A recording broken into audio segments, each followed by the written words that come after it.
There's a tree 2.7 miles below Colorado. The word tunnel is a bit of a unicorn in business. While companies may dig mines, subways, or roads, nobody digs artificial underground passages without the project being a means to a greater end. In other words, there are no companies dedicated to just digging tunnels, and the demand for blank pathways has been grossly underestimated. My cousin Nathan and I realized the void in this market when we were in our 20s, and we have been incredibly wealthy ever since. Shortly after college, we founded a small coal mine in New Mexico, Chamorro Limited, we named it. While this was a front to mask our real ambitions, it provided a stable revenue for about a decade or so until our well-paid, and well-silenced, crew of workers had dug a strongly supported tunnel network underneath the greater portion of New Mexico and northern Mexico. Though this may seem like an impossibly large area, I assure you that our tunnel system constituted more of a framework than a completed product. Even so, it was enough of a start that we could begin seeking real clients. The greatest demand for our tunnels was, unsurprisingly, on the black market, a world of cartels, convicts, and desperation. Nathan and I, however, are businessmen, not criminals, and so we needed to distance ourselves far from our clients' activities while simultaneously ensuring that these customers, who are not the most trustworthy crowd, could not turn against us. Therefore, we decided that a system of tunnel rental was appropriate, and we expanded. And we expanded. And we expanded until we had a labyrinth that stretched across the southern U.S., intersected the Mexican border, and forged its way to the Isthmus of Panama. Some tunnels stretch along cartel supply lines, some rest behind the concrete walls of prisons, and most lead to freedom from one bondage or another. Other tunnels were erected to lure men into dead ends or simply circle back onto themselves in Stygian darkness. Only our well-trained guides can successfully navigate this deceptive labyrinth, and they are the sole direct contact we have with our clients, a sort of service for them and insurance for us. Thus, we assumed the role of the coyote, mule, and jailbreaker, chimera, while retaining minimal involvement in any illegal activities.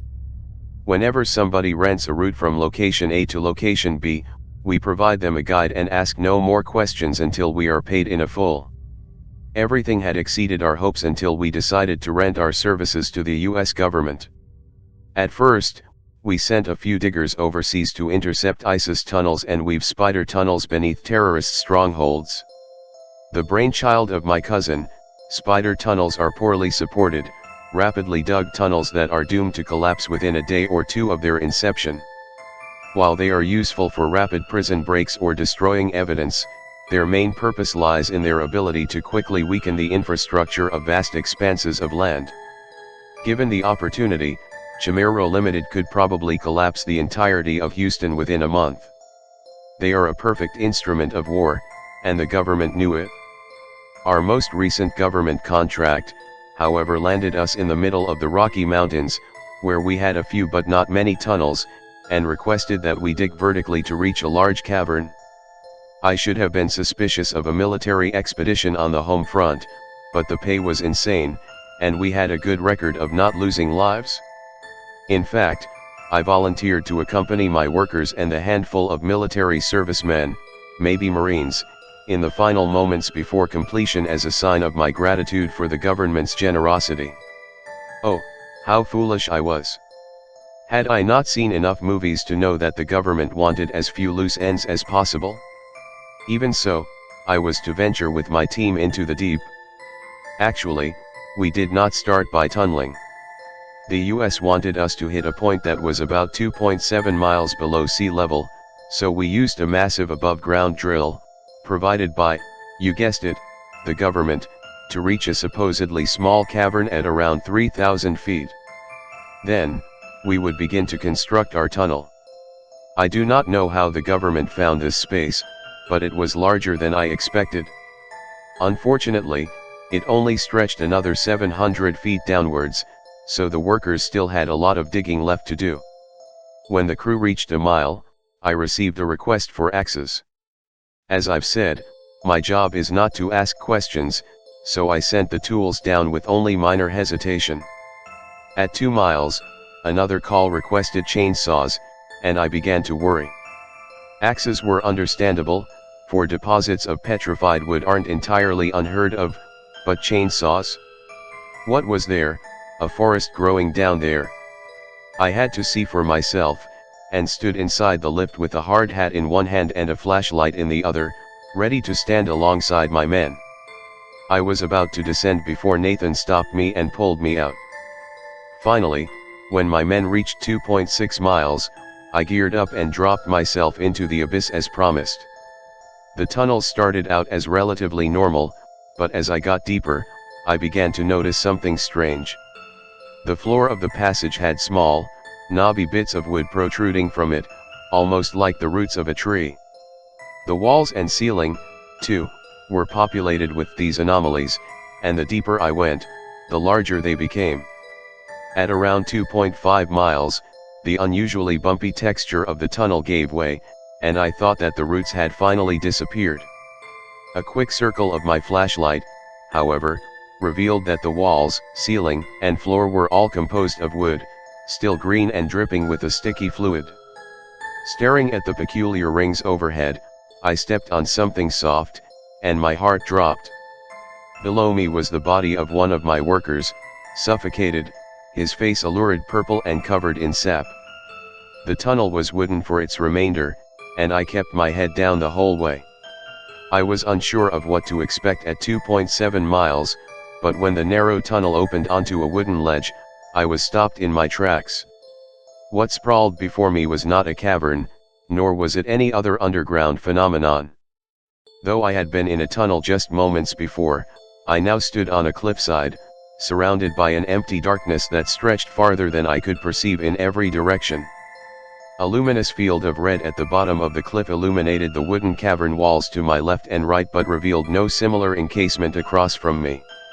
My eyes were drawn by the lurid glow of this plain, following its mild curvature until they reached a massive, Stygian canyon that stretched out of my field of view. While I stood there, beholding the wonder before me, the red glow would occasionally shut off, allowing the darkness to encroach upon me until it once more radiated with effulgence. Suddenly, I realized that my crew was nowhere in sight.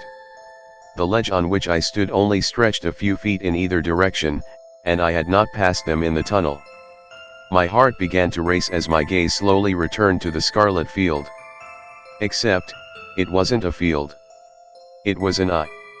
I never ran so fast in my life. My energy reserves quickly depleted, and I tripped over one of the roots that stuck out of the stone tunnel. At least I had made it out of the wooden terror, I thought to myself. When I tried to stand up, a massive bellow shook the tunnel and knocked me onto my face, causing me to black out. I woke up a few days later in a hospital, Nathan in the seat beside me.